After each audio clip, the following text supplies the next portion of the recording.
It is my great pleasure to have with us today Riccardo Ciavolella.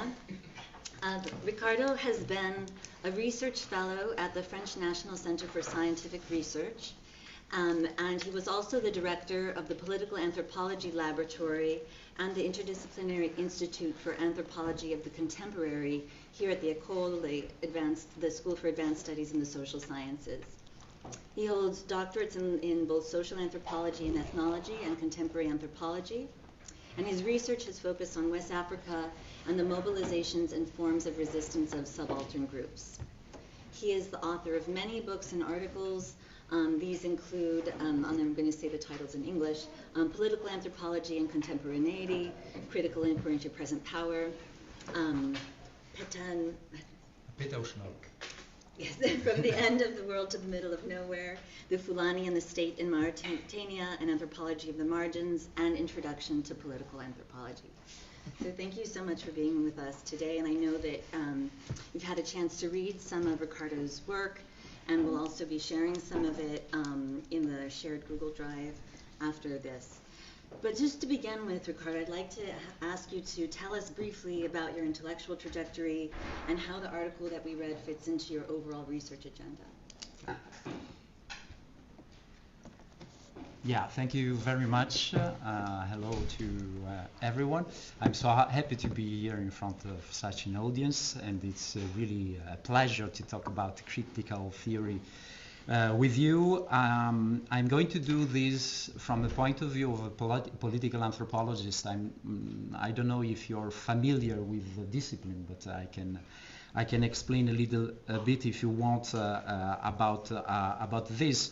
But let me say, to introduce myself, that for all my academic life, I've tried to understand political anthropology in a Gramscian perspective, because for me political anthropology was and is still a way to understand the way in which subaltern people, subaltern groups can understand and practice politics. So for me this is really important point to understand that the way in which I understand anthropology is not the colonial, imperialist and traditional way of thinking to ethnic groups as outside history, but it's actually a way to understand how groups are political subjects. So for me, what is really important is to understand the way in which we can talk about theoretical issues and the big picture of global transformations in our contemporary societies, starting from the point of view of actual groups, actual people, and through their visions, their practices, and their experiences.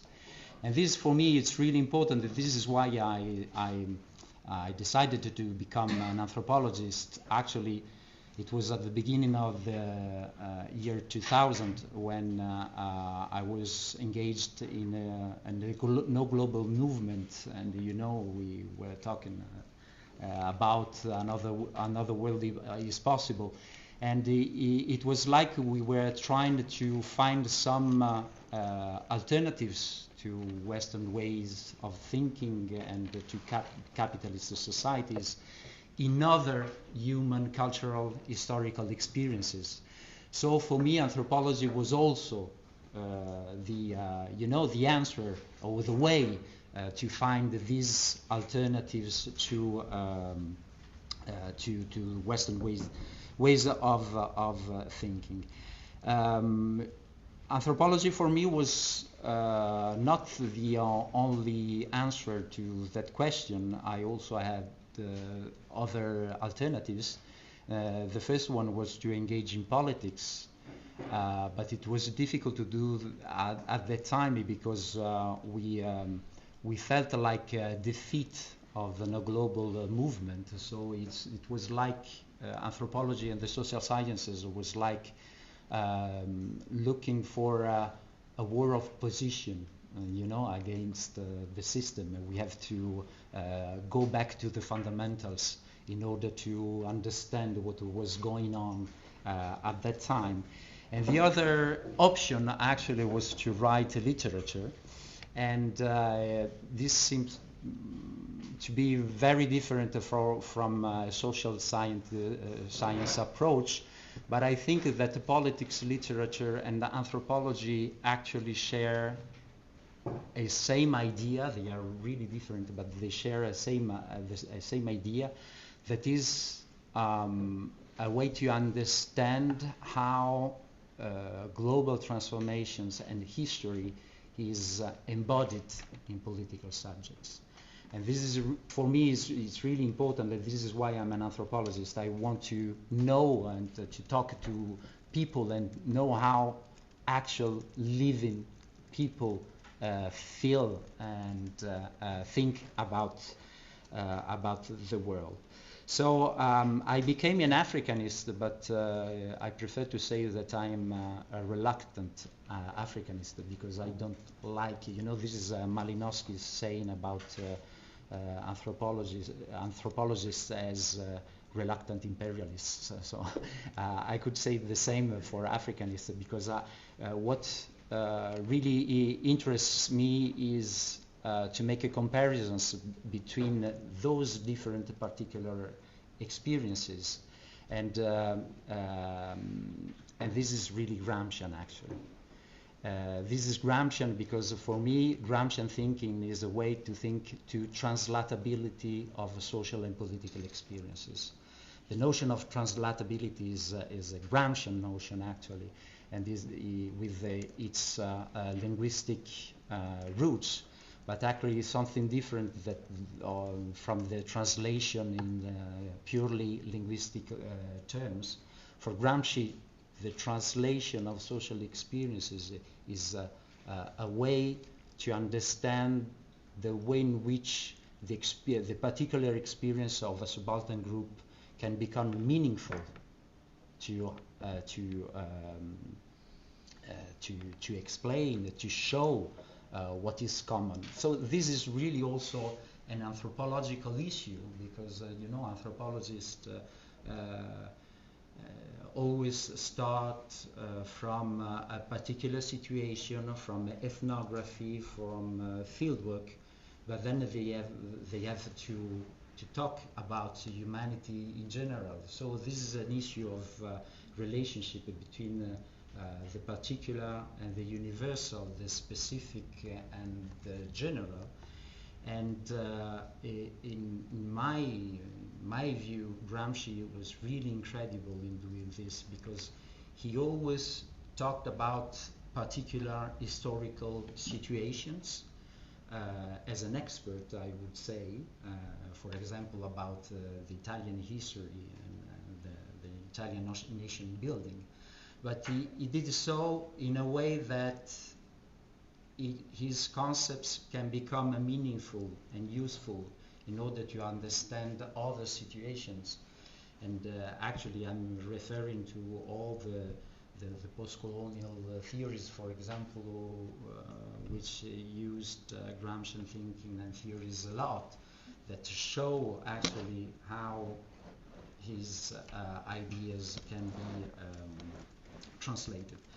More specifically, in West Africa, I worked with marginalized communities like pastoral groups or people living in a lacustrine context.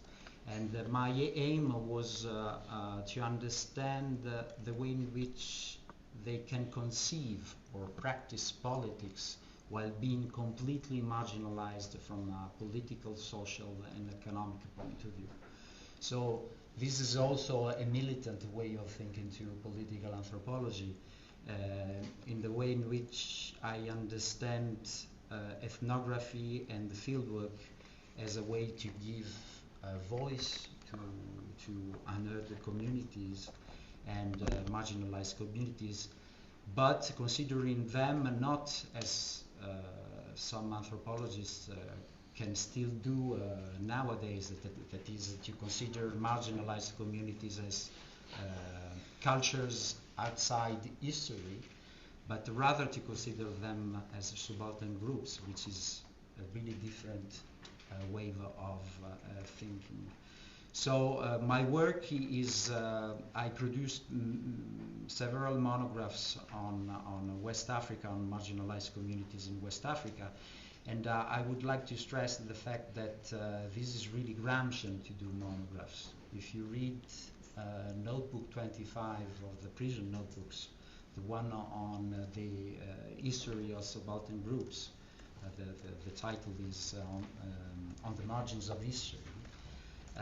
Gramsci gives some methodological criteria in order to understand and to study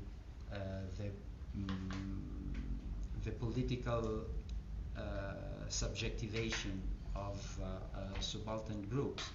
But he also wrote that the history of subaltern groups is always fragmented, and so in order to become an integral historian, this is the way in which he conceived things, to become an integral historian, one has to collect all these traces of historical and political subjectivities of the subalterns and to collect them in a monograph. This is what I did.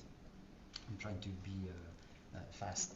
But I also work on more theoretical issues, and I try to, to write things about political anthropology, the history of political anthropology, and its convergences or divergences with the Gramscian thinking, working on Ernesto De Martino, who is, the Italian Levi-Strauss, who wrote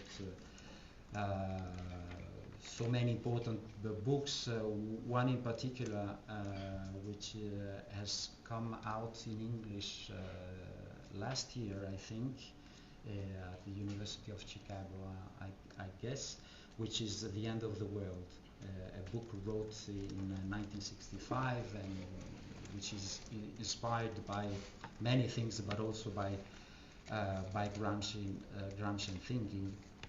And I'm also experiencing now and practicing different kinds of writing the social sciences and humanities, and this is a really an important point. Maybe we can talk about this later, because I think that the social sciences and humanities, after the post-colonial and decolonial critique of the ethnographic intellectual authority, have to think other ways of producing knowledge, of sharing knowledge, of producing knowledge with the people we work with, and not on the people we work with. So this is why I wrote that book, which is so difficult to pronounce, but I don't know if you're familiar with French, but this is the way in which people here talk about Nowheresville, or the middle of nowhere, or from Kalamazoo to Timbuktu, I would say in the boondocks. I think that's the. And this is a more literary book about. It's like a geographical atlas where I try to understand the world from its margins. So this is a way of decentering and displacing my gaze and my vision on the world. But this is more literary. Good. Well, thank you for that introduction. So to dive into discussion of the article that we read, I really appreciated the important clarification that it makes about Gramsci's arguments. And you note that Gramsci is taken as a key reference in Western scholarship that treats popular culture as a site of resistance, where it is often imagined that cultural practices themselves constitute political activity, even when they are disconnected from formal politics or collective forms of action. And you note that contrary to such misuses of Gramsci's work, Gramsci formulated a sharp criticism of the notion that culture itself could transform society, and he argued that only a more structured form of political consciousness and organization was needed to do that. So first, I'd really like to hear your account of these misuses of Gramsci's work against his own Marxist analysis of political transformation. because it seems like a symptom of the anti-state and anti-party orientation that pervades a great deal of Western theory, as well as the influence of libertarian ideologies, including on some Western Marxists, and specifically a rejection of the precepts and achievements of the tradition of Marxism-Leninism, of which Gramsci himself forms part. It also seems to reflect the influence of postmodernist or post-structuralist theory on Western scholarship. So I'd just like to know how you explain this very widespread perversion of Gramsci's thought, and how you see it if you see it take particular forms in different fields. Yeah, thank you. This is, I think, the big issue when we talk about the relationship between political anthropology and Gramsci, because apart from the Italian anthropology, which was influenced by Gramsci after the Second World War, at the publication of the first edition of the prison notebooks, I'm talking about Ernesto Di Martino, Alberto Cirese, and others. Actually, Gramscian thinking started to influence anthropology and political anthropology, more specifically on the international level in the 80s and 90s. And when I tried with others to retrace the history of that influence of Gramscian thinking on international political anthropology, actually I found that there was like a misinterpretation of Gramscian thinking, and because Gramsci was like was interpreted like a post-structuralist. This is my point, and with that I would like I want to say that Gramsci was considered as the theorist of cultural hegemony, but we have to know that cultural hegemony doesn't exist as a notion in Gramscian thinking. We can talk about hegemony, which is something specific in Gramscian ideas, but cultural hegemony is something that actually people invented, stemming from their reading of Gramsci's notebooks. Because with the notion of hegemony, Gramsci did not want to say that hegemony is something cultural as disconnected from the structural and material world. He said something really, the opposite. And the other thing that, for me, post-structuralism influenced, the way in which post-structuralism influenced the reception of Gramsci's ideas into political anthropology, was about the notion of resistance. And I think that the paper that circulated shows that. The resistance really became an important idea, concept at the end of the 80s in political anthropology, because there was like a shift in all the critical theory. I think we can say, you are the expert about that, I'm not. But in political anthropology, we saw that there was a shift from the idea of a revolution to the idea of resistance, and this is really important when we think about the political potentialities of critical thinking, because the aim is not more the global transformation of society, but is the goal, the aim is to find ways that diverge from authoritarian modes of governmentality, for example. And we saw that in political anthropology with the influence, for example, of James Scott's ideas on the weapons of the weak, on the arts of the resistance. And Scott himself was really critical of Gramsci's ideas, because he was critical all the Marxist tradition, but of Gramsci in particular, because for Scott, Gramsci was an ideologist of a new hegemony, a new cultural hegemony to be imposed to subaltern groups. If you do the revolution, then you will have another authoritarian state imposing an ideology, and this is the new hegemony of the Marxists. But actually, Gramsci said something really, really different from that. This is Gramsci for me. It's gives us a different way to think the relation between subalternity and resistance on one side and hegemony on the other. And Gramsci allows us to think to that relation in a dynamical, processual way.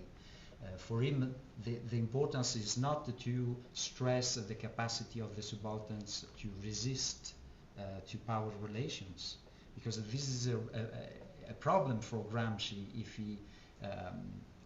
if we are satisfied with the idea that the subaltern can form little spaces of autonomy from political domination. For Gramsci, this is the problem. Why? Because this is only defensive in his own terms.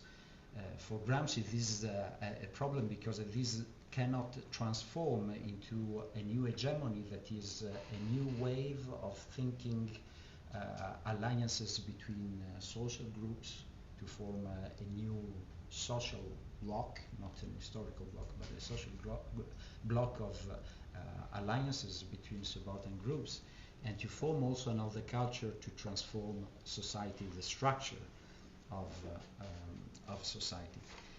So for me, there is some misunderstanding in political anthropology, and maybe this is because of the influence of post-structuralist thinking on political anthropology, and especially French theory on that. So you can find works of political anthropologists saying, you can think of this like the Gramscian hegemony, that is Bourdieu's ideology of the dominant classes.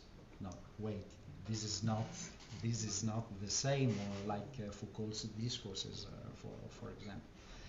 And this is the way in which political anthropologists have understood Gramsci, and my work was also a critique of this way of interpreting it. Thank you.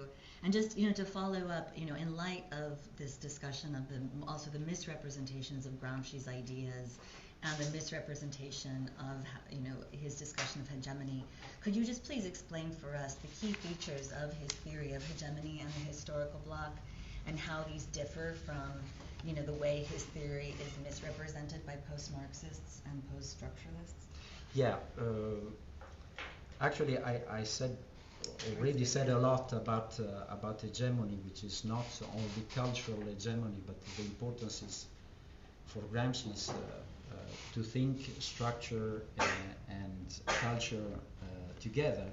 But there is another variable in the equation between economy and culture, which is politics. And for him, politics is fundamental, is really important, because it's politics, it's the practice of people that can transform that relation, hegemonic relation between a structure and culture. But we can see that also from the point of view of subalternity, because maybe I haven't defined it yet, subalternity. Maybe I can start by that, because this is really important when we think about the relationship between the Gramscian thinking and political anthropology.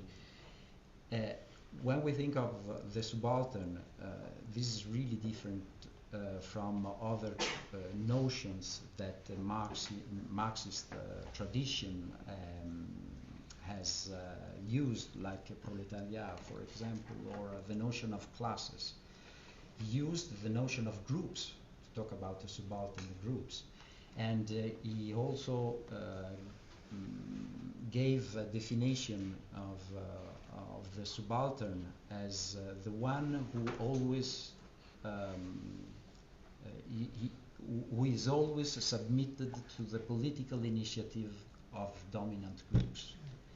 And this is really important in Marxian debate, because he is moving from a merely structural materialist vision of the social conflict as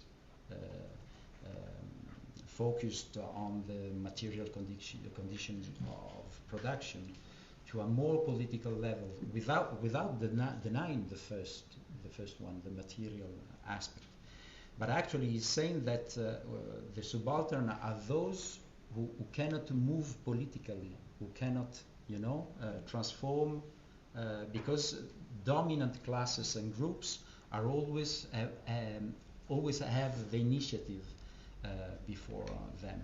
So this is important in the way in which we think to political and social asymmetries of power, because this is really dynamic.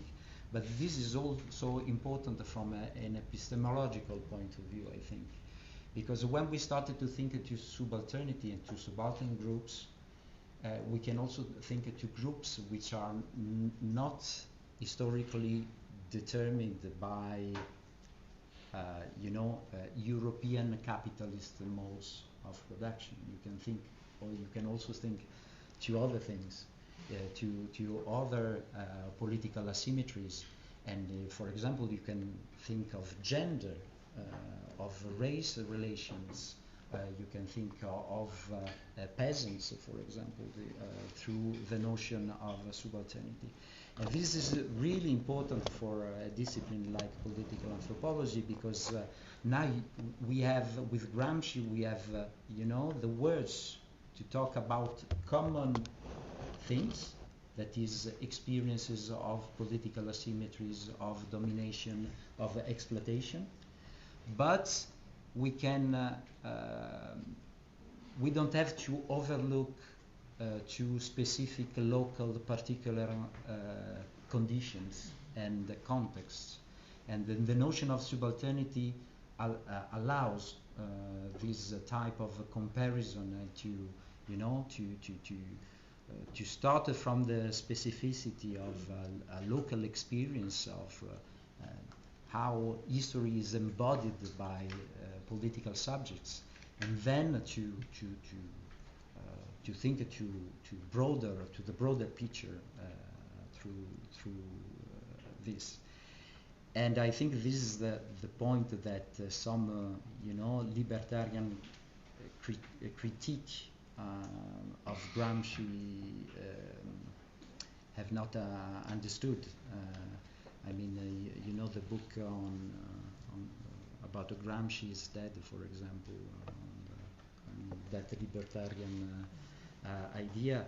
Riccardo, the definition that you gave of subaltern, the subaltern was very helpful because it's a single sentence and very concise. Could you do the same thing for hegemony and historical bloc as you understand them? I cannot. Or maybe two sentences, three sentences. It was about subalternity. It was too good. So yeah, it's very good. But it's Gramsci actually. But I don't think that Gramsci gave I gave a definition of subalternity, but this is a sentence by Gramsci from Notebook 25. I don't think that he wanted to give. A definition, like a concept for him. He was working and reasoning on words to find another vocabulary to talk about social transformation in capitalist times, but with other words, in order to include the other social experiences, and especially with I think that he had in mind the situation of the region of Sardinia in Italy, which cannot be considered at the time as a periphery of capitalist modes of production and system, but it was semi-colonial in a way inside the nation building process.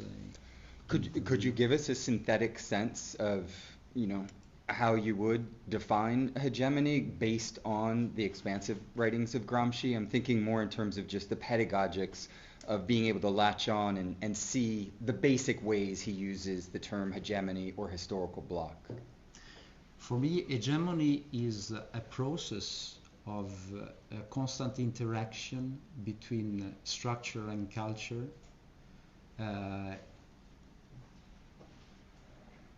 with social groups, political active in this process of combining both, the economy and culture, in order to build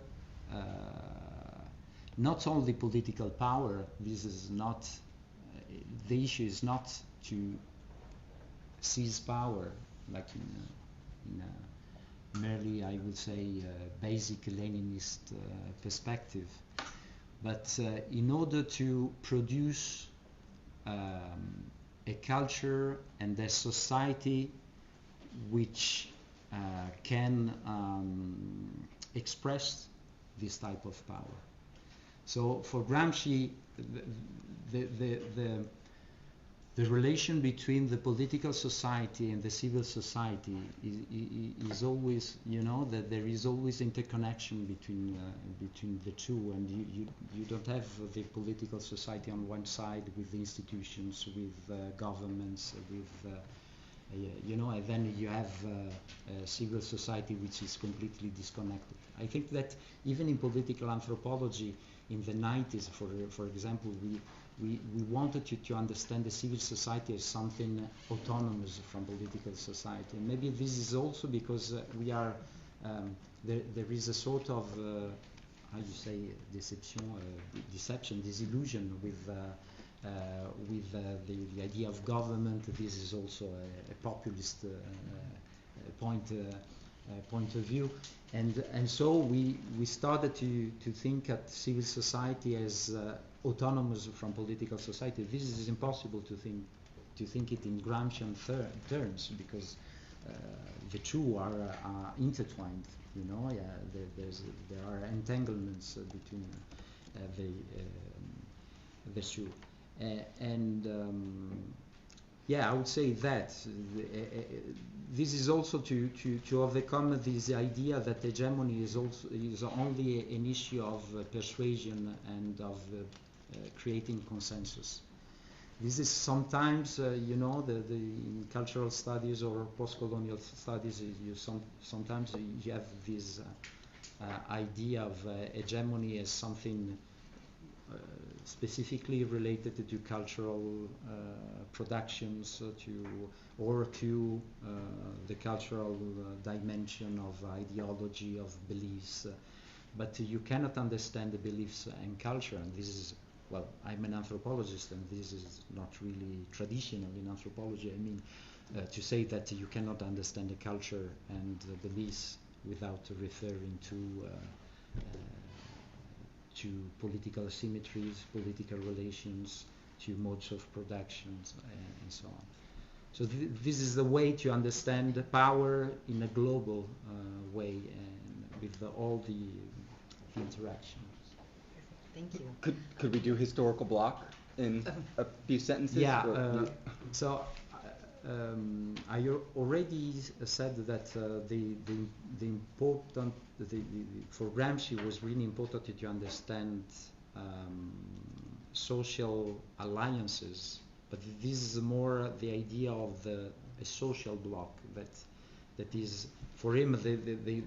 At his time, the important was to understand the way in which built an hegemony with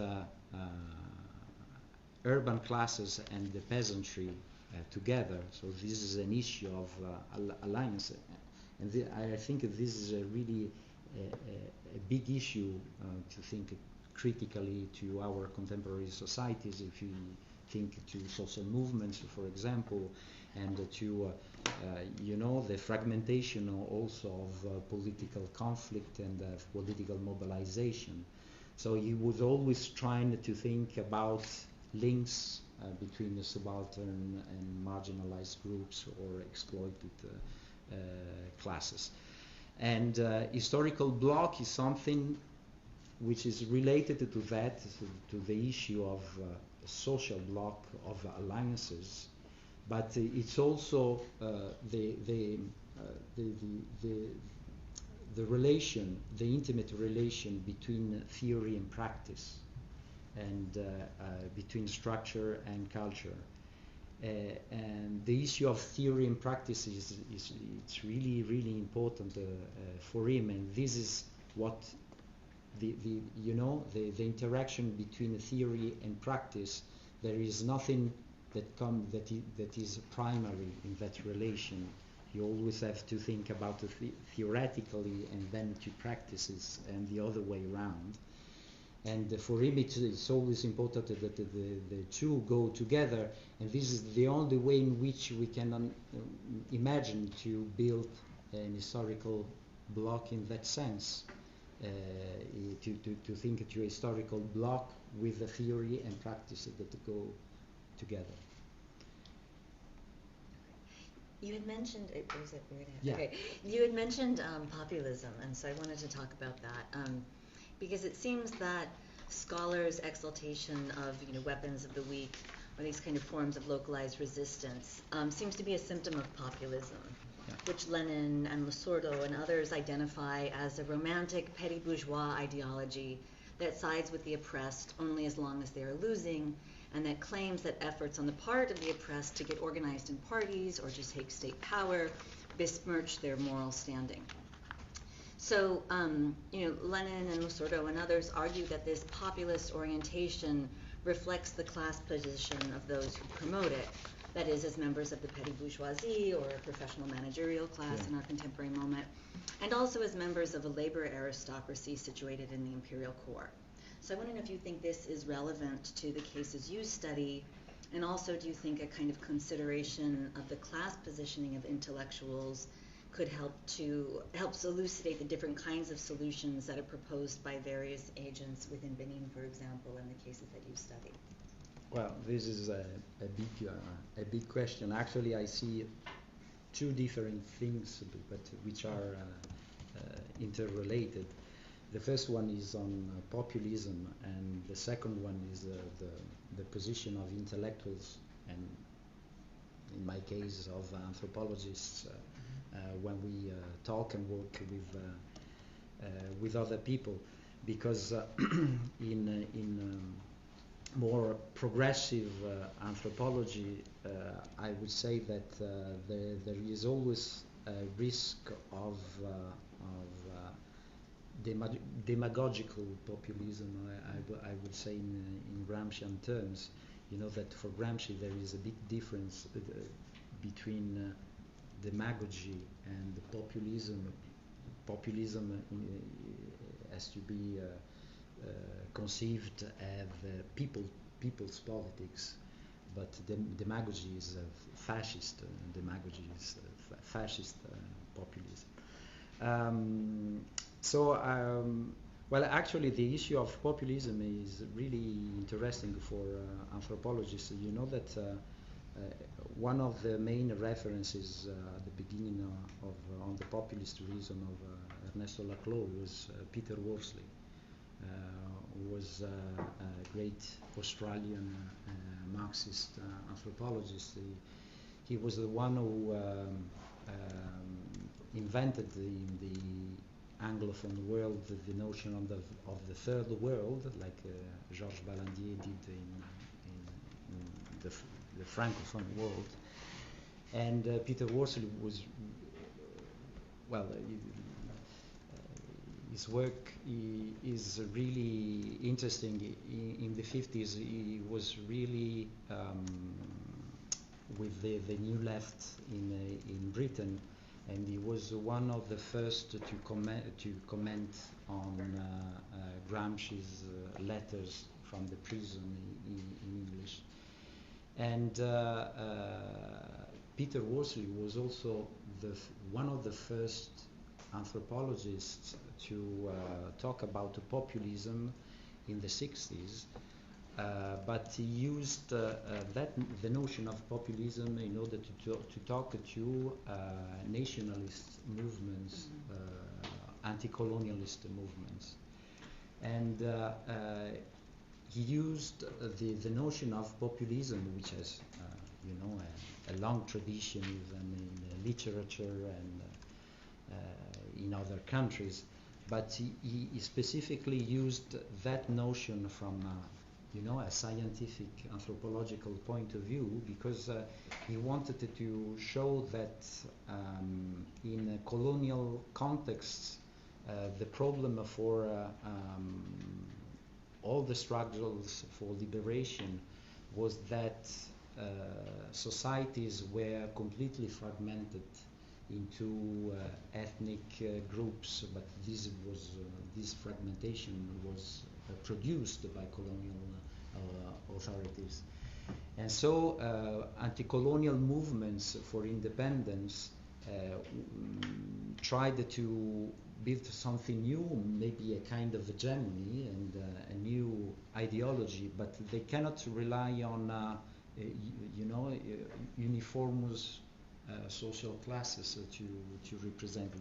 They had to represent many different subjectivities. And so anti-colonial movements for independence and emancipation developed this kind of Weberian charismatic figures of leaders. For Worsley, this was really populist in a way, and Laclau refers to Worsley and this idea of populism, actually because this really fits into the idea of power as a floating signifier, that cannot represent actually the fragmentation of all the social subjectivities, but in a way they have to unify and to give an idea of political unification. And but this was not actually Gramscian idea of popular politics, actually, because this is not only, for him, it was not only on the symbolic level of creating the idea of the people, but it was not only theoretically, but it was in practice that people had to mobilize to form an historical bloc for a new hegemony. And but I said that there is always a risk in anthropology, but I think also in other disciplines and theories, of a sort of populism that consists in projecting our own ideas into the practices and experiences of the others.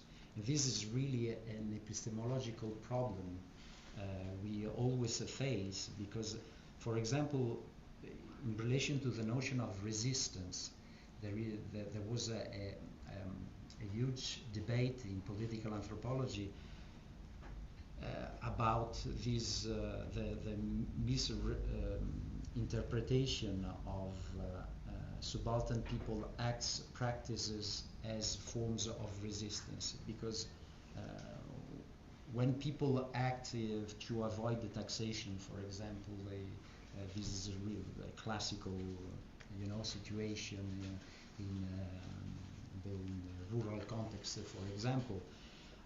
Are they doing this because they needed to do that, or are they doing this because they consider that this is the form of resistance against the state? This is a problem of interpretation, I mean. And sometimes, for anthropologists, for political anthropologists, there is this, this will or this hope to find some forms of resistance among the people we work with. But this could be also a form of, over-interpretation of the acts and practices of the people. And we can also see this in different, in different eras of political anthropology, where you always have anthropologists trying to find some cultural experiences, some cases, or some examples of alternatives to the system. For example, I worked on that issue during the 2010 movements, square movements, like Occupy Wall Street, for example, the Indignados. And it was really interesting to see that anthropology was a sort of source of inspiration for social movements, because anthropology is like a literature about the multiple ways of understanding and of living politics, life, economy, society, social relations. And so in a context where progressive movements of the left were trying to find other ways of thinking social relationships, ways of taking decisions, for example, in the square movements. A source of inspiration was the work of political anthropologists. Well, I clearly refer here to David Graeber's work, for example, who clearly stated that anthropology is the source of inspiration to think about new forms of relating to each other, to take decisions by consensus in a context, and we have to refer to otherness in a way in order to bring it to our own society, in order to build another world. And it's really important to think in that way, but I also tried to focus on the conundrums or the problems that this way of thinking to otherness can produce when we talk about social movements and political practices, because there is always this kind of projection to the other of the something that we hope for ourselves, and this is something that is that there is a populist way, I would say, to think to the other. Maybe we can find this now in the 2020s. We can find this about the ecological issues, for example, and so we have to look at indigenous peoples and the way in which they relate to nature, even if nature is not a concept in the indigenous conceptions of the world, because there is no rupture between culture and nature. And it's really interesting, but the problem is always what we are, projecting on them. It's the risk of over interpreting, the experience of the other.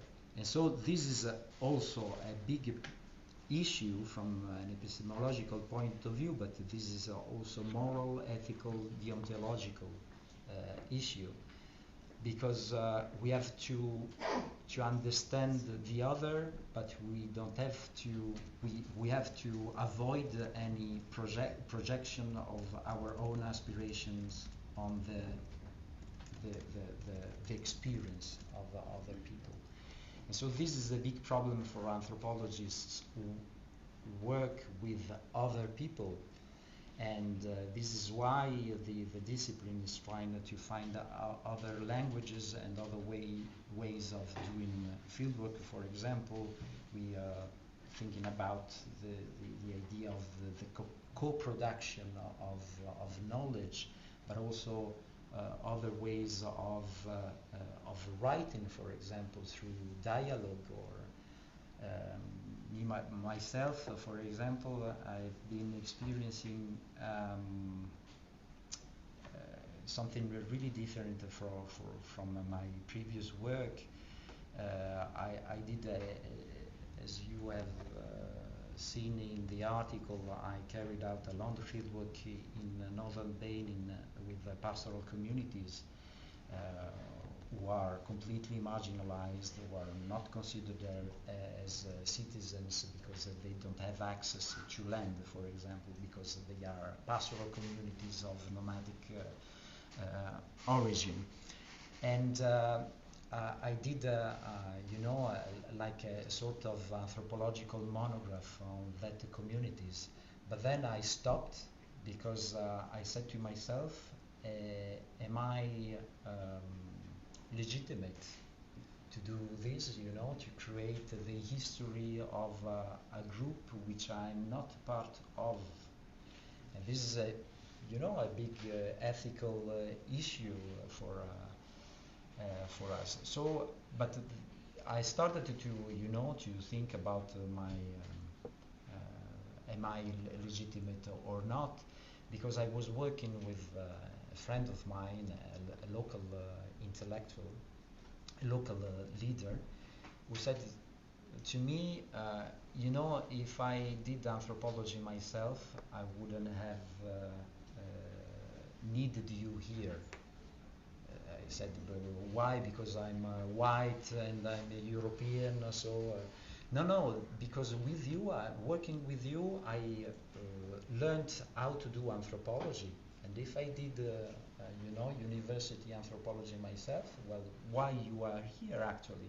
You are here because you have notions, you have, you know how to do. But and then next time I went to Benin, he gave me a notebook, and he said to myself, "This is the anthropology of my community. So we don't need you here. You can do whatever you want." But I did it. I made it myself. I wrote and I looked at that notebook. It was really, it was like, I was not really happy with that because I wanted to read, some radical critique of the state or of political asymmetries.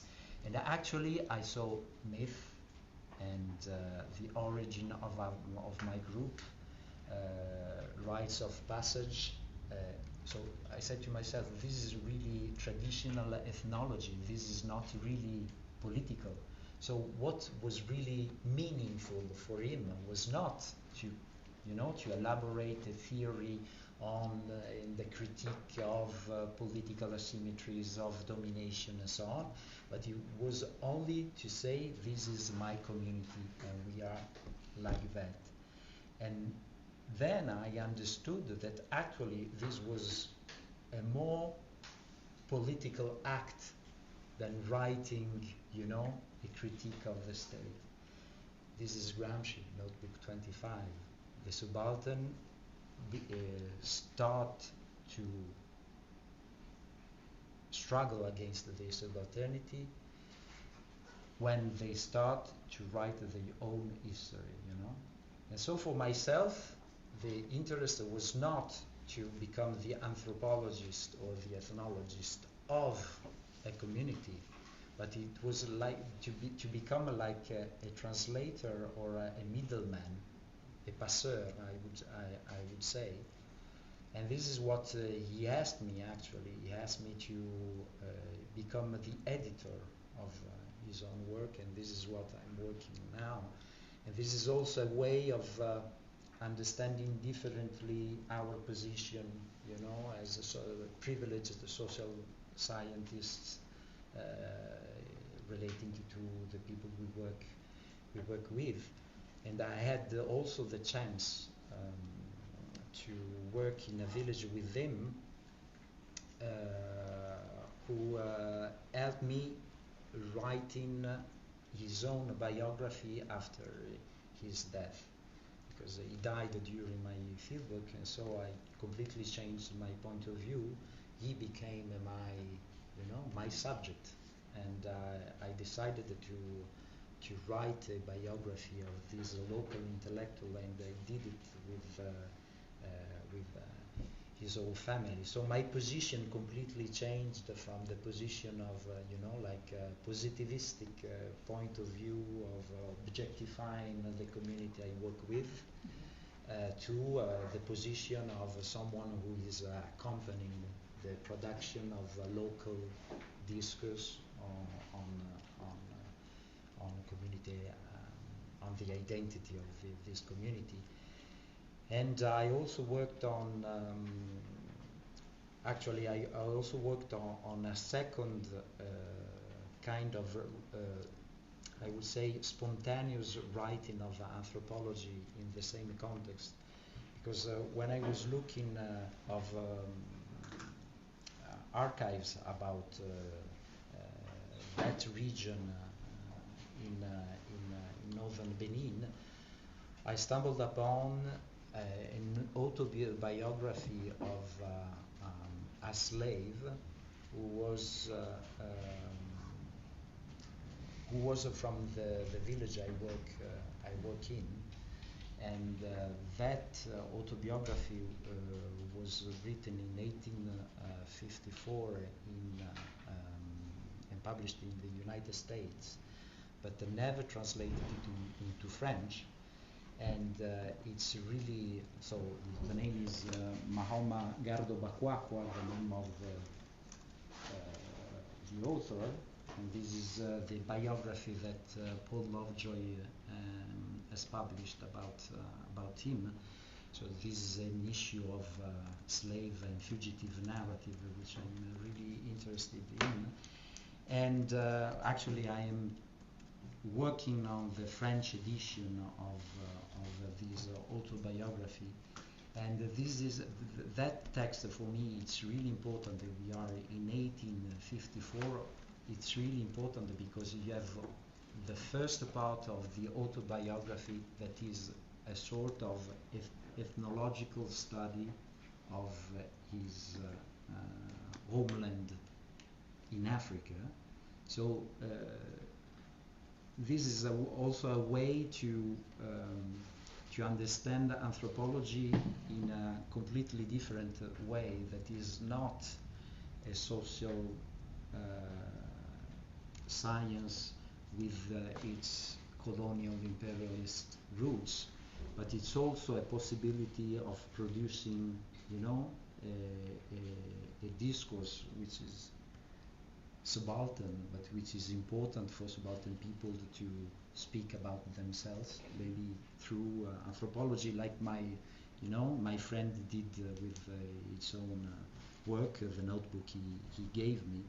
This is also the case of Gardo Bakwa. Wonderful. Thank you. I want to just, with a quick follow-up, and then we'll open it up to questions. And I was because I think, just for clarity, I think when we were kind of talking about maybe different concepts of populism, so on the one hand, I had sort of laid out the kind of Leninist critique of populism as this ideology that kind of romantically fetishizes the oppressed without scientifically identifying the causes for oppression. And you were also discussing Peter Worsley and Ernesto Laclau's like the Bavarian concept of populism, which I'm thinking that book of Laclau, which is so frustrating because it doesn't provide any, it's Laclau's post-Marxist who's very responsible for the misuses of Gramsci. I think his work has been really had a big impact in that way of this sort of postmodernist kind of interpretation of Gramsci's. But that kind of the way that he's talking about populism, I always found really unsatisfying because it doesn't provide tools for identifying the class character of a government or a leader. And we end up with these discourses on populism that throw together leftists and fascists oftentimes. That's something we see a lot in like the US discourses where, you know, Trump can be a populist and people who will refer to like socialist leaders as populists. So I'm just curious if you find anything useful in that category of populism, if there's anything that you've found, if you find it more useful than I do, I guess. No, I agree with your critique, but I think that actually I'm a political anthropologist working also with you know, the Gramscian scholars. There is you know, I work with people from the International Gramscian Society, which has you know, people from everywhere in the world, from Brazil, for example, from Argentina or India, for example. And the big issue is whether we should use Gramsci in a philological way, or if we can translate his notions in order to fit to other situations, because we have to translate the Gramsci to the 21st century, so we cannot say the same things he said 100 years ago. And in Gramscian scholarship, it's really interesting to see that you have two different, I would say, traditions. The Italian tradition of philological interpretation of Gramscian works in relation to the historical situation, in relation to the philosophical debate in Italy at his time, and to the philological reception of Gramsci in the Italian political Communist Party, for example. And then you have the international, you know, the international reception of Gramscian ideas in post-colonial studies, and then in the last years we actually saw that the two directions in a way merged with people like Peter Thomas, for example, and the debate is on you know, post-colonial thinkers and the way in which they use Gramsci. This is not really correct. This is not a philological right, because he didn't say that hegemony is different. I did the same here by saying that the cultural hegemony is not a Gramscian concept, for example. But there is something else also, I think, that is the capacity of Gramsci's insights and ideas to be performative, even if they say something more than what Gramsci actually said at the time. So I find it really interesting the way in which you know, Laclau, for example, works with Gramscian ideas, but actually the problem is these you know, these over symbolic way of thinking of populism, but I prefer to think to Gramsci as well. Gramsci was not at all an anthropologist, but he had the insights into popular culture and popular practice, which is really ethnographic in a way. And for him, the importance was to look at what people actually do, even if they behave or they think not in the way that we like, for example. This is really an important point. And for us, the anthropologists, for example, a really important notebook is notebook 27 on the observations on folklore. Mm-hmm. And this is, you know, the notion of folklore is something old for us now, because this is really a 20th century issue. But the problem for Gramsci was that the people interested in folklore considered that folklore, you know, the culture of the people, considered that culture of the people as something outside history, as you know, vestige. How can I say? As something remaining from the prehistory of society. And actually, Gramsci said that the folklore he knew in the 1920s and 30s can only be understood in relation to the culture of the upper classes. There is always, you know, an interaction, a dialectical interaction between the upper class, the culture of the elites and the folklore. Well, now we are in a completely different situation. You know, Pierpaolo Pasolini talked about the anthropological transformations in the 60s and 70s of the Italian societies because of consumerism. And with the consumer society, actually, this opposition between the upper class culture and the folklore, well, it doesn't mean anything anymore. But the problem is still that you understand the multiplicity of cultural forms and expression and of life experiences as something interrelated to political asymmetries of power and not as something as outside history. And I think this is a big issue when we talk about subalternity, because we still think that there is two kinds of subalternity. I think that an important article on that by Guido Liguori has been translated into English, if you are interested in that, on these two meanings of the subaltern, because for Liguori, Gramsci talked about two kinds of subalternity. The one is the subaltern groups of ancient times, before contemporary societies, where subaltern groups were very peripheral and actually have a sort of autonomy or relative autonomy from relations of power of the center. And then for Liguori there is another idea of subalternity, that is the subaltern who can become political subjects for a new hegemony. And these are groups which are at the center of the political struggle. And he was clearly thinking to urban and classes and industrial workers, for example. But this opposition should not be,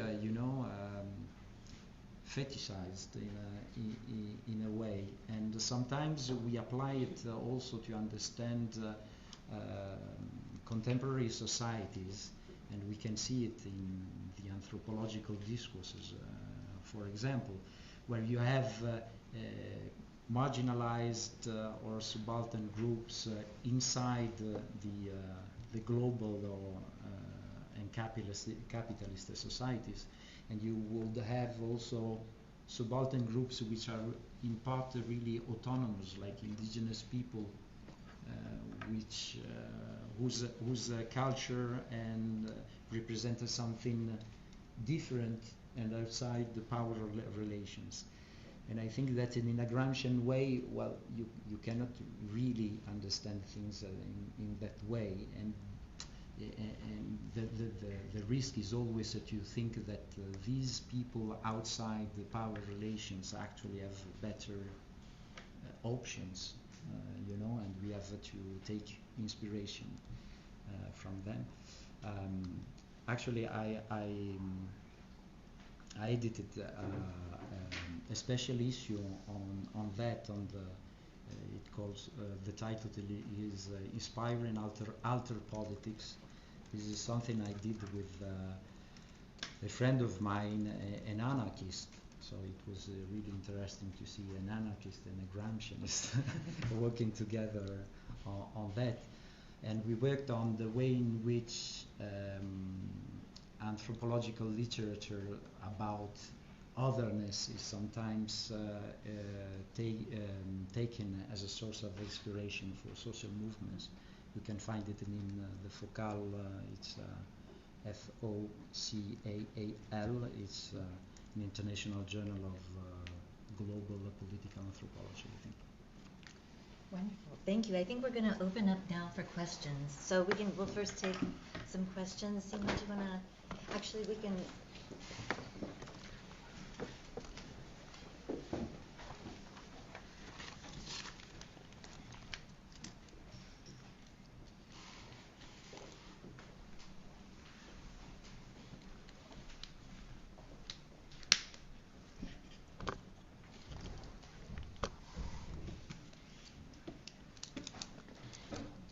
So I want to thank you for the, first of all, really, really interesting and insightful comments.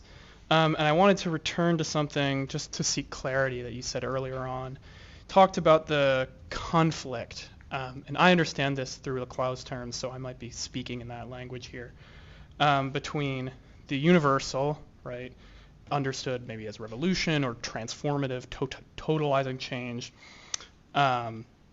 and the particular in the form of maybe resistance, non-totalizing change, and how, at least per Laclau, that the universal can't necessarily emerge from particularity. His thing is that you may need to introduce a kind of an empty signifier. Cultural hegemony plays a role there, but I wanted to maybe ask about more clarity, if there's a Gramscian response to that problem or something else in that line. So. Do you want to take a couple questions?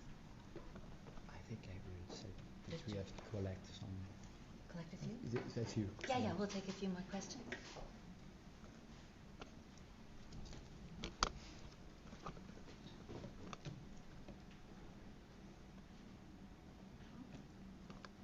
I think it's on.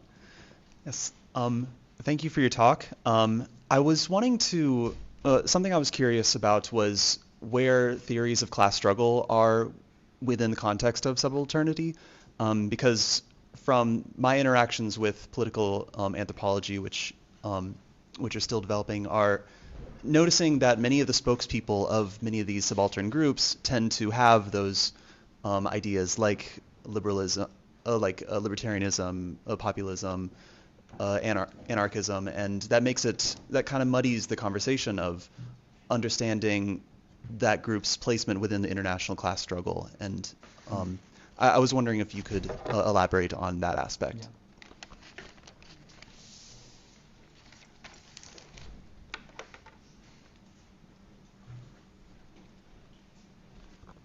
Yeah.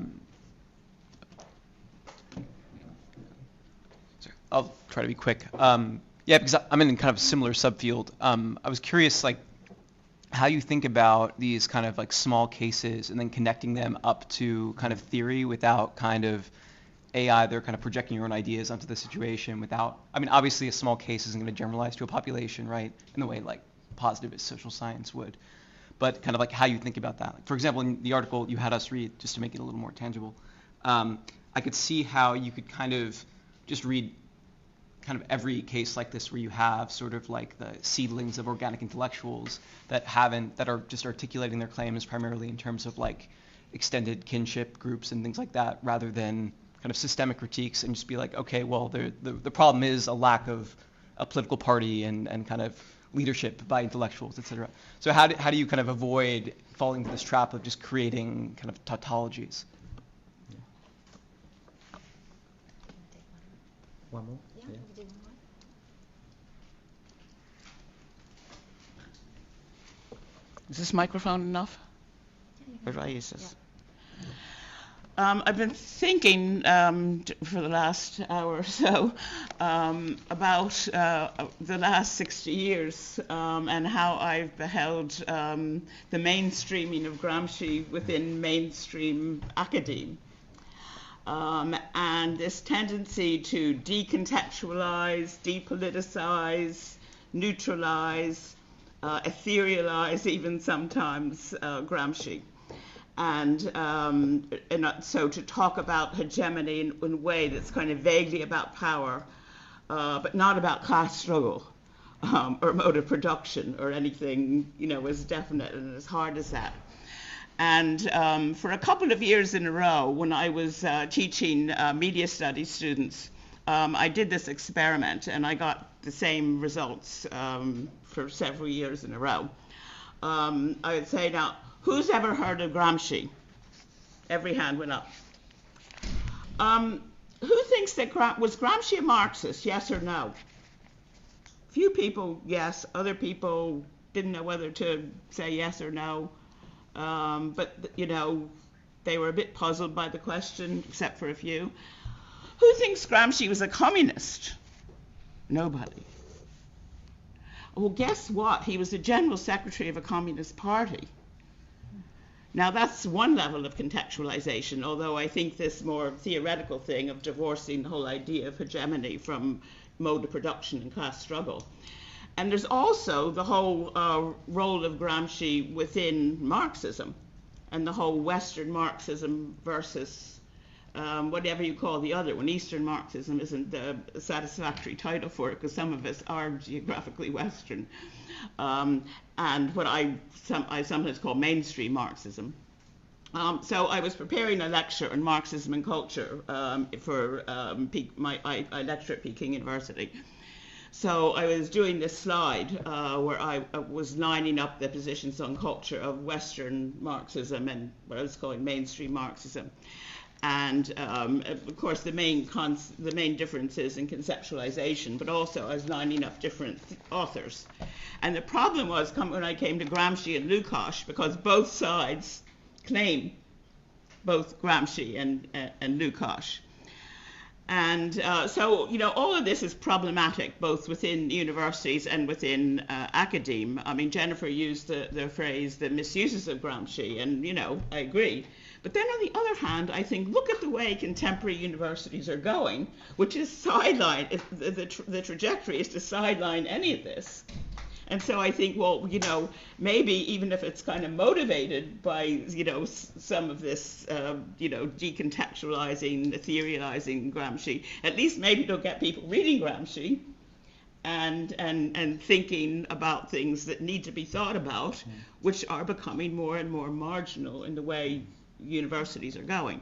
So that's really more of a reflection. But, the question is, what do you think about all that? Well, okay. Well, thank you very much for these are really engaging questions. I will start from the first one about the relationship between the universal and the particular.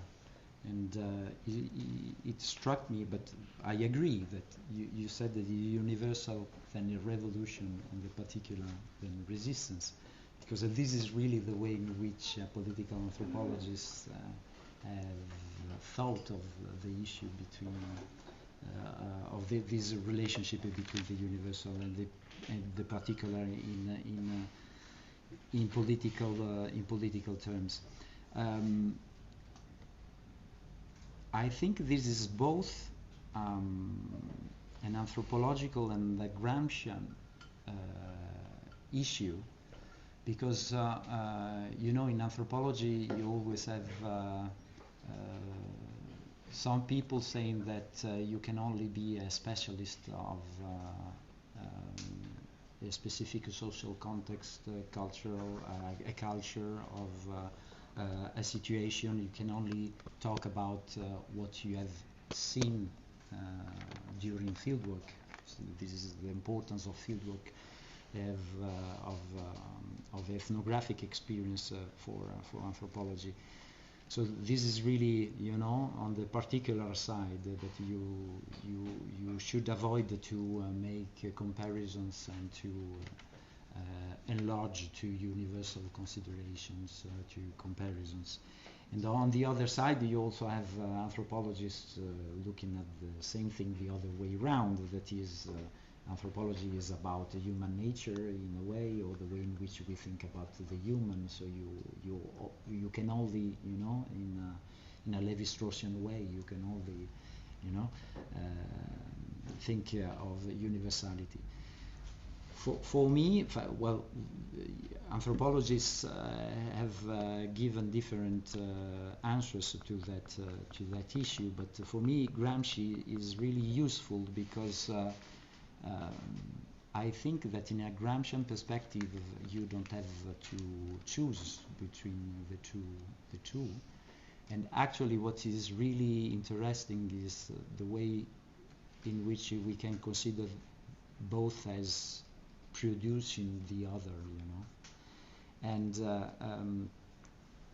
you cannot talk about universality or general theoretical issues without knowing what is happening to people in real life, for example. This is not only an issue of geographical scale. You work in northern Benin, so you can talk about the global transformations. But this is also more epistemological. I mean, this is the relation between theory and practice. And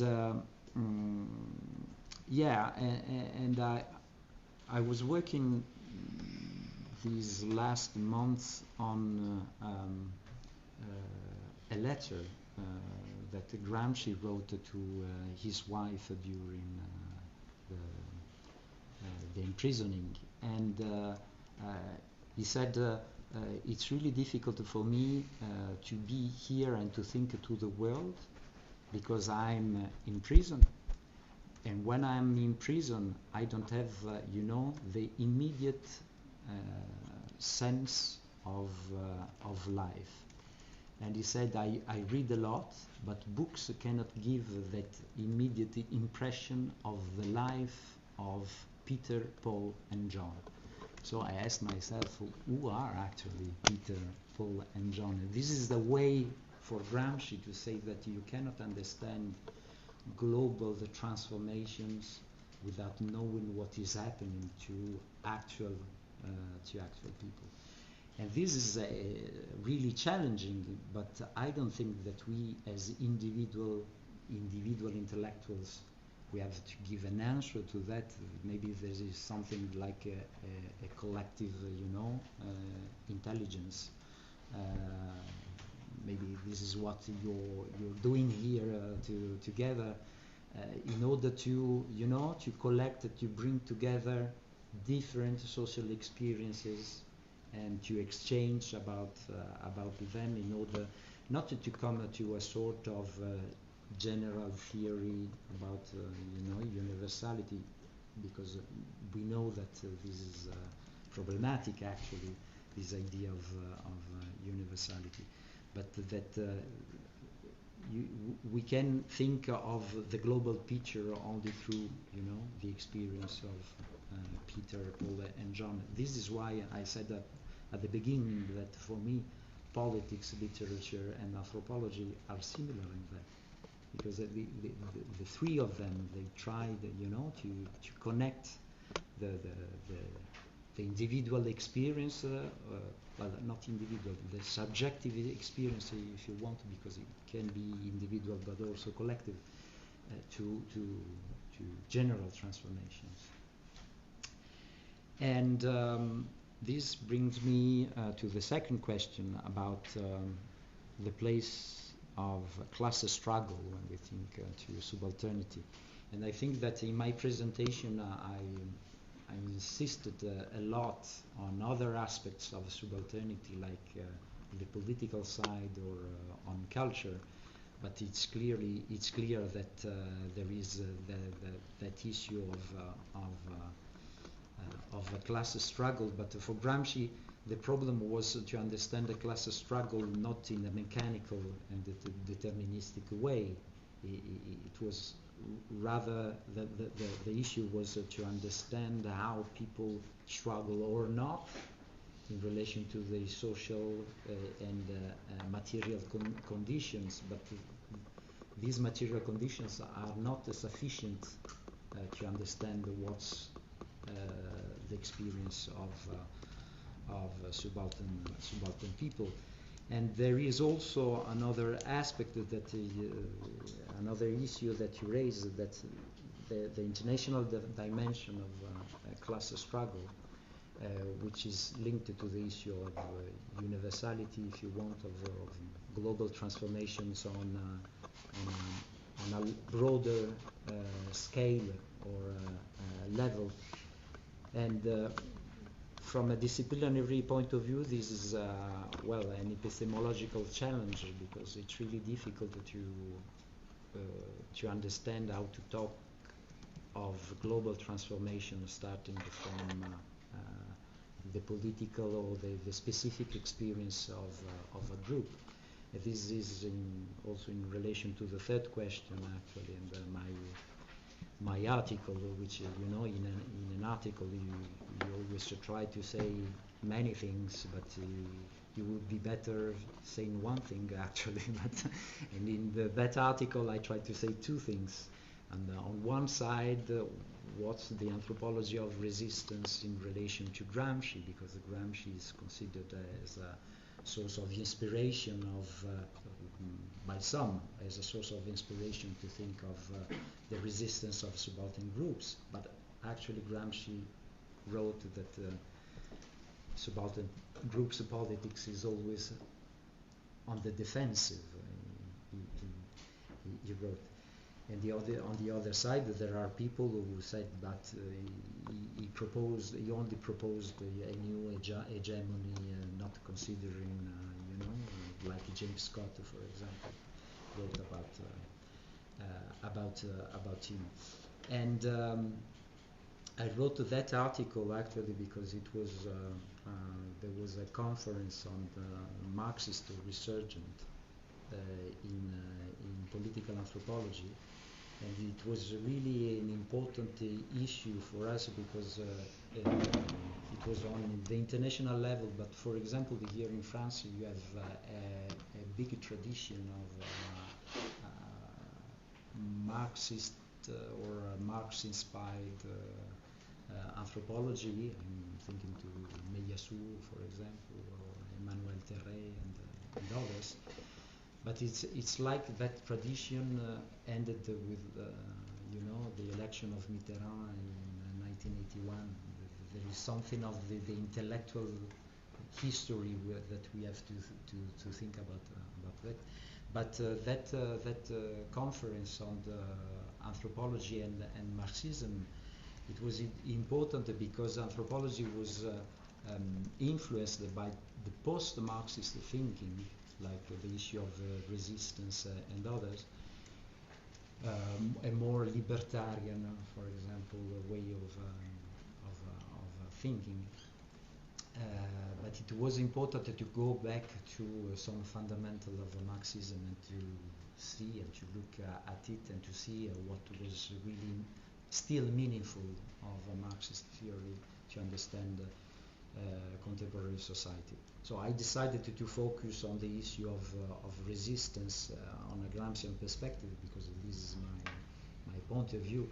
But it's clear that it's difficult in an article that you give all the, you know, the context and to show how it can fit on that theory. In a monography, it would be better to do the other way around. I mean, to start from the description of the social context of the situation, of what is really happening on the field, in order to go to some more generic or theoretical conclusions about that. Yes, thank you very much for your for your comment, and yeah, I completely agree about this idea of decontextualized, depoliticized misuse of Gramsci. But I would also like to stress the importance of the performative side of this misuse sometimes, and it's important to to respect philologically what Gramsci said, but also to start from his ideas and maybe to say something different also to understand the contemporary society. But I think that Gramsci was open to that. I mean, Gramsci applied the idea of translatability to Marxism itself. That is, Marxism is not a conclusive or a definitive theory, but it has to, to be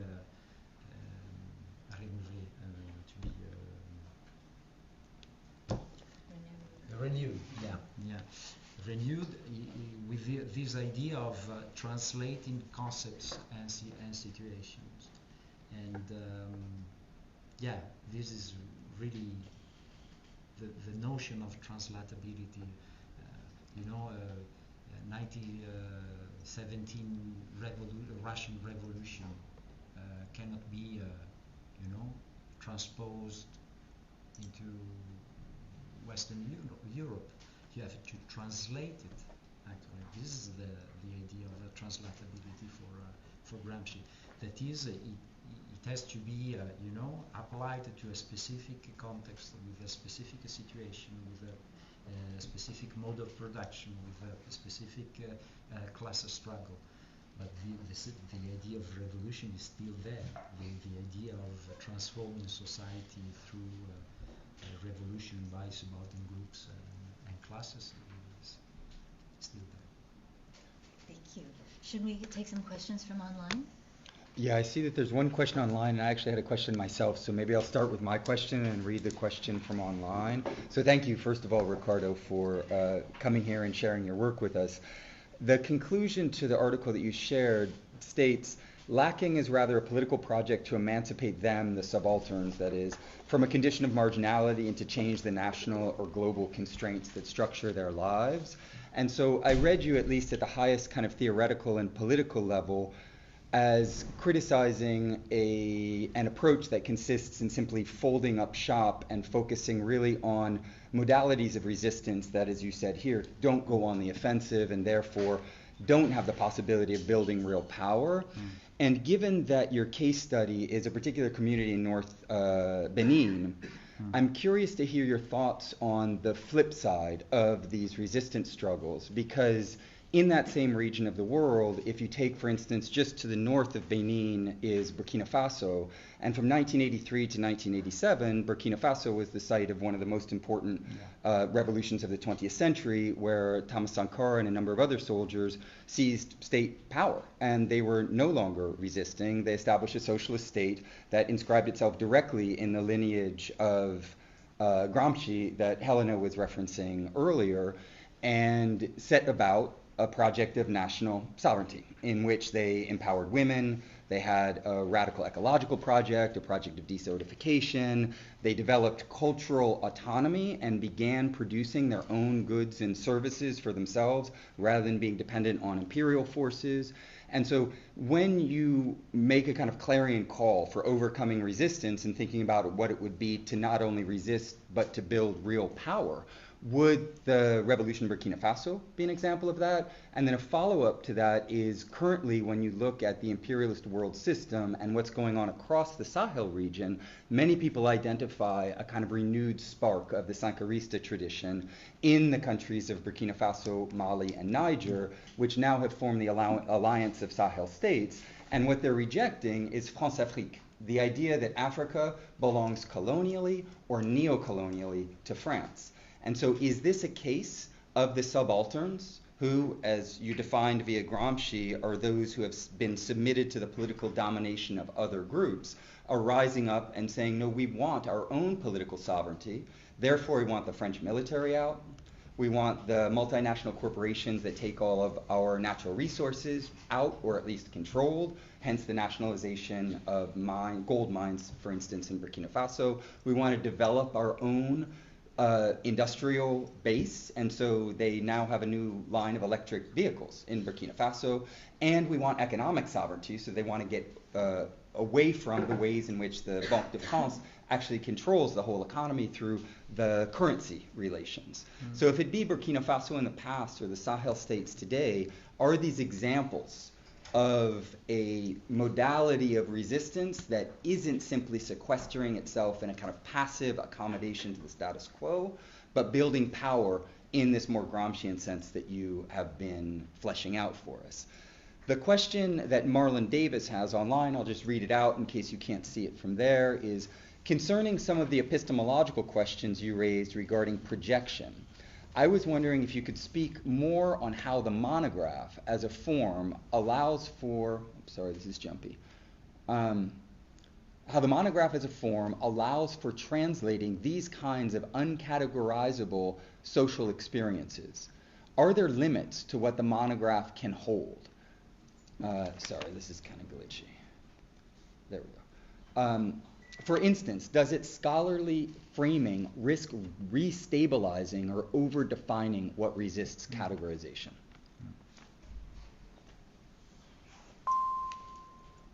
I don't know if we want to add a third question. There's not another question online, so if someone wants to peg on a third question from in here, then yeah, maybe right here. Oh, we turn that. Can I speak to this or this? Both. Oh, okay. Thank you very much. That was very interesting. I just wanted to kind of bring in like the ethical issues you raised about how you changed from being a bit more of like a positivist political anthropologist to an ethnographer, because I sympathize with that, the importance of not projecting our own political aspirations to subaltern groups. But so when we're talking about like subaltern groups, you distinguish between two types: the ones who have some kind of autonomy, and the others who might probably not have that kind of autonomy, those who are very oppressed in some sense. And I'm thinking about like, you know, Spivak's argument about how some subalterns can't speak because of the conditions they're in. So what is like the kind of, is there a possibility for these type of subaltern groups to be revolutionary subjects? Because it seems that from what you said, it doesn't seem to emerge organically from these groups because of the states they're in.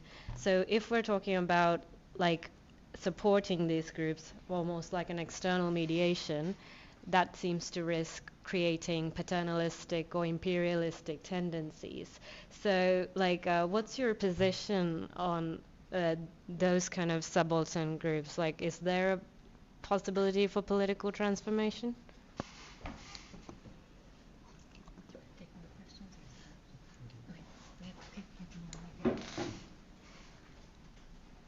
Oh, I think we have, oh, sorry, Seema, I think we need one more question over here.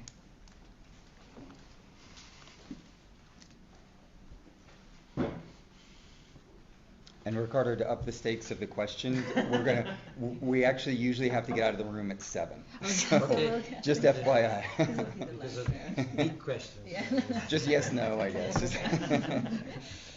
So I have 2 questions. I'm going to make them both very brief. Thank you for your very interesting talk.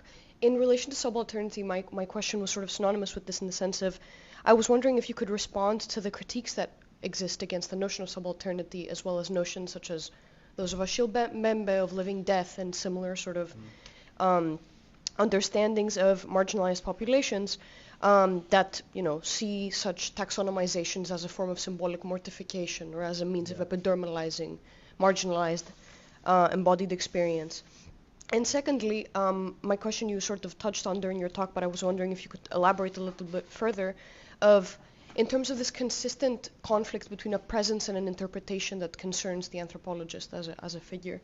I was wondering whether you think that the only methodological means of transcending this conflict is to sort of provide the means of production of anthropology itself to the subaltern subject. Thank you. Wow. Thank you very much. I think we have 2 epistemological questions and 2 very political questions. I don't know if we can consider what is happening now in West Africa, in the Sahel, as the realization of a Gramscian project. maybe we need the history to understand that. I think what is really interesting now is that we can see that there is a sort of appropriation of some notions of critical theory into those political movements, especially in relation to the issue of neocolonialism, for example, or the critique of the France-Afrique, and the possibility of understanding in a decolonial way the way in which this society can develop in an autonomous way, autonomously from Europe in particular. But I don't know if we can really think of these experiences on the national, I would say even a geopolitical level, in relation to those more specific situation I was describing. I don't know if this is the answer to that problem. What I could see in West Africa is that maybe religious movements have been such kind of answer to the need of people, of new projects, new forms of conceiving their place in the world.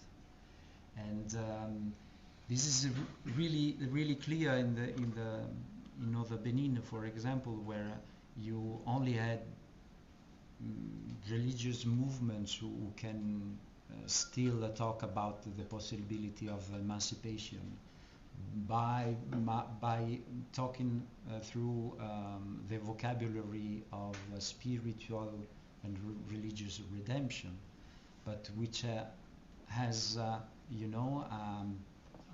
very socio-economic side also. The leaders I worked with actually was trained by evangelical churches in an Islamic context. So this is really interesting because the idea was to improve the life and the conditions of what they called, the evangelical churches called the unreached peoples. So this is really an interesting idea of the people who are not reached by Jesus, for example, or by the church. And the way to improve their life is by cultural improvement, social emancipation, and spiritual conversion. And this is something that Gramscian, from a Gramscian point of view, has really worked in the region, because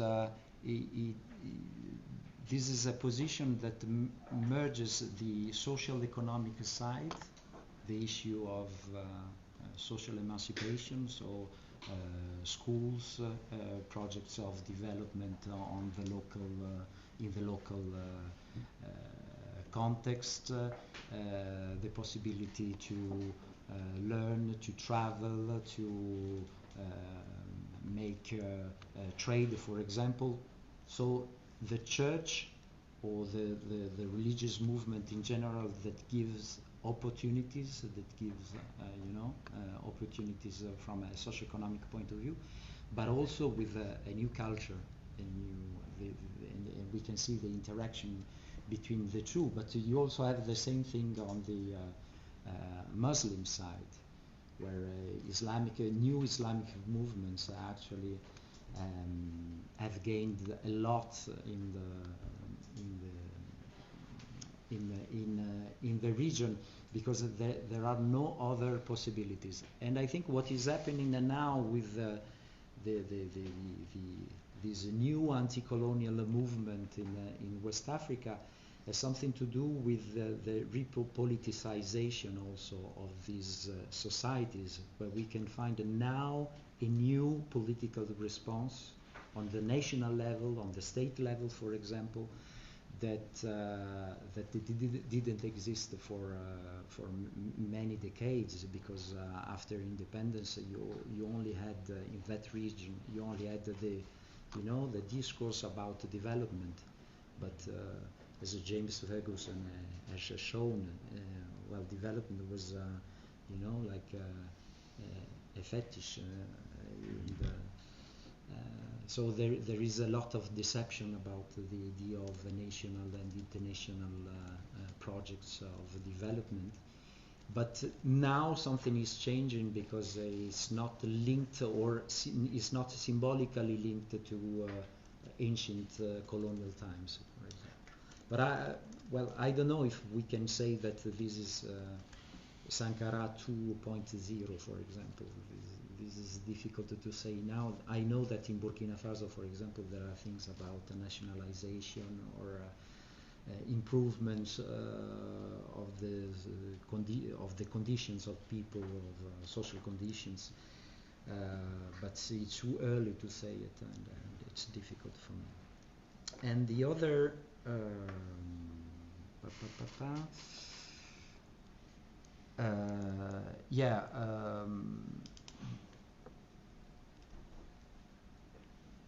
the question about the monograph. Well, maybe I insisted a little bit too much on that, because it's in notebook 25. This is the work of the historian for Gramsci, is to make monographs of those fragmented traces of subaltern political subjectivity, But the monographs, from an epistemological point of view, is really useful, and I think that you have to start from that, from a monograph. And this is really important in anthropology, for example. If you want to start to write anthropology, you firstly have to write a monograph about your ethnography, the social situation that you observed, and the social experience of the people that you work with. But the monograph has also some problems, because, for example, in the anthropological literature, the monograph evokes the idea of a global description with all the different dimensions of social life which are described. So this is a really positivistic in that way. So maybe this is this is about writing and the importance of the way in which we write about our studies, our work, our researches. Maybe we should practice different kinds of writing, and monograph it's just one, but we have other from the theoretical point of view. Why not literature? And this is related, I think, to the last question about the position of the anthropologist. Is the anthropologist becoming someone who is only providing the modes of production of the anthropology to the others? And I think that this is an option, but this is not the answer, actually. Like for monograph, for me, it's the same thing, and the importance is to experience and to practice different forms of writing. Maybe even with the other languages, which is not the written languages. It could be film, for example, or images, or others. And well, I was engaged in this work with my friend from Nova Benin, and with the work of the autobiography of Mahoma Gardo Bakwakwa, and this was really my engagement with this idea that anthropologists can, collaborate to the production to the expression of a subaltern voice. But this is not the only solution. For example, you can work with people that are not a subaltern, and you can work with people that you don't like. You can do political anthropology with fascist groups, and this would be really interesting. Maybe subaltern groups, but who vote for Meloni, for example. And you know that the Italian Ministry of Culture has published last year a book which is titled Gramsci is Alive, which is like an answer to the book Gramsci is Dead, with this idea that the right has to conquer the hegemony through culture. This is also a culturalist way of thinking to hegemony. But I wanted to say that you don't, well, this is an option, this is not a definitive answer.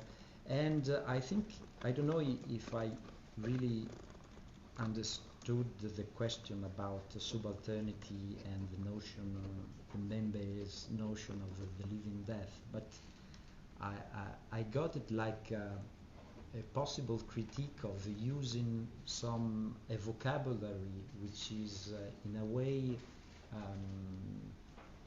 populist or miserabilist, I don't know if you can say that. And I think that is true, and this is why we cannot, we cannot also use other words other than subalternity. For example, in my work, I often used the notion of marginalized communities because I worked with people and I saw them and I lived with them, and I can say that they were marginalized. But when I wrote things about them by saying that they were marginalized, they told me, why you use the term marginalized? We are the center of the world. We are the center of our world. So the marginalization is something, relative also. But, well, there are structural asymmetries of power, but we also have to understand that people can talk and express their life experience in other ways, in other words, which are not the vocabulary that we can use. For example, it's really difficult to present the article I sent you to people from Benin, which are not interested in critical theory and in Gramscian theory about resistance, because in the same article I put them together, and this is my theory and the way in which I try. But if I have to write something for them, I would write it differently, not because I have things to hide from them, but because this is not the same idea, vocabulary. I don't know if this was the... Well, that's basically what I was asking, the dangers of sort of taxonomical categories that sort of reduce multiplicitous experience of a people into a single term. And I also think that this would be against the same notion of subalternity in the Gramscian perspective, because the subalternity was really a new word to talk about a multiplicity, and not to reduce that multiplicity to some universal category like class, for example. This was not denying the importance of thinking through class and class struggle, but we also need other words to talk about that multiplicity. Well, maybe now, if you could talk about everything, anything as a subaltern, there is a problem, because behind Peter, Paul and John, maybe there are subaltern groups, but there is also John Doe and the middleman. And what we can do about, about those people which are not directly, explicitly subaltern, but I was thinking about, the American anthropologist working on Gramsci, Kate Crehan, who talk about the uses and abuses of Gramsci's notion of hegemony as a light hegemony. Hegemony like it's light because it's only superstructure. It's only culture. She wrote a book during the first Trump's term about common sense and trying to understand how notions like a common sense, notions of Gramsci, are relevant to understand what is happening in our contemporary societies. Maybe subalternity does not fit anymore to understand our contemporary society if we understand by subalternity the same thing that Gramsci intends 100 years ago. That is why it's so important to translate those notions. And then there was a question about. Can you please? The subaltern. Wasn't it about the subaltern can become a revolutionary subject? Like the possibility for subalterns to become a political. Yeah. A revolutionary subject. Yeah, this is the most difficult question. That is why I forgot. But I don't know. Can the subaltern become the revolutionary? I think that there is always that problem, with even in the years 2000. I remember all the discussion and the debates about the multitudes and the emergence of the multitudes, the new subject, a revolutionary subject, which is impossible. In a way, it's impossible to define. And this is the idea of multitude, replacing, for example, the idea of the subalternity. But we also project some of our aspirations on that, because, for example, for migrants who are really at the center of the multitudes, it's really difficult to become, revolutionary. They are political subjects, but to become the drivers of political revolutionary movements, well, that's a big problem. Yeah. Wonderful, because we do need to wrap up. Thank you so much, Riccardo, for being here today. We can all thank Riccardo. Thank you.